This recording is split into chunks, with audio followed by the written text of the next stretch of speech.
একটি জলাশয়ে থাকে একটি রাজহাঁস, তার পাশের গাছের উপর থাকে একটি কাক। একদিন কাক আর রাজহাঁসের মধ্যে কথা হচ্ছিল। কাক রাজহাঁসকে অনেক দুঃখ করে বলল, তুমি দেখতে কত সুন্দর, আমিও যদি তোমার মতো সাদা হতে পারতাম। আমার গায়ের রং কালো, তাই কি বিচ্ছিরেই না দেখতে আমি। কাক বেশ কিছুদিন ধরে ভাবছিল, হয়তো রাজহাঁস পানিতে থাকে বলেই তার গায়ের সব ময়লা ধুয়ে ফর্সা হয়ে গেছে। আমিও যদি পানিতে থাকতে শুরু করি তাহলে আমার গায়ের রঙও ফর্সা হয়ে যাবে। এমন ভাবার পর কাকটি পানিতে নেমে পড়ল। পানিতে নেমে রাজহাঁসের মতো আচরণ করতে শুরু করলো। সে কয়েকবার ডুব দিয়ে পাড়ে উঠে এলো, কিন্তু নিজের গায়ের দিকে তাকিয়ে দেখল সে আগের মতোই কালো রয়ে গেছে। এরপর কাকের মনে হলো শুধু পানিতে নামলেই হবে না, এই পানিতেই তাকে থাকতে হবে। এই ভেবে সে দিন রাত পানিতেই থাকতে লাগলো। কাক যত দিন ডাঙায় ছিল সেখানে উড়ে গিয়ে কিছু না কিছু খাবার জোগাড় করতে পারত, কিন্তু পানিতে তো কাকের খাবার পাওয়া যায় না।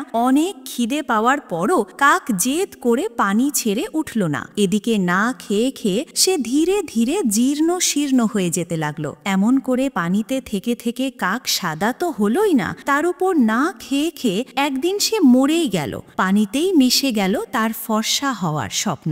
শিক্ষা: অসম্ভব স্বপ্ন দেখলে স্বপ্নটা পূরণ হয়ই না, উল্টো নিজের যা আছে তাও হারাতে হয়।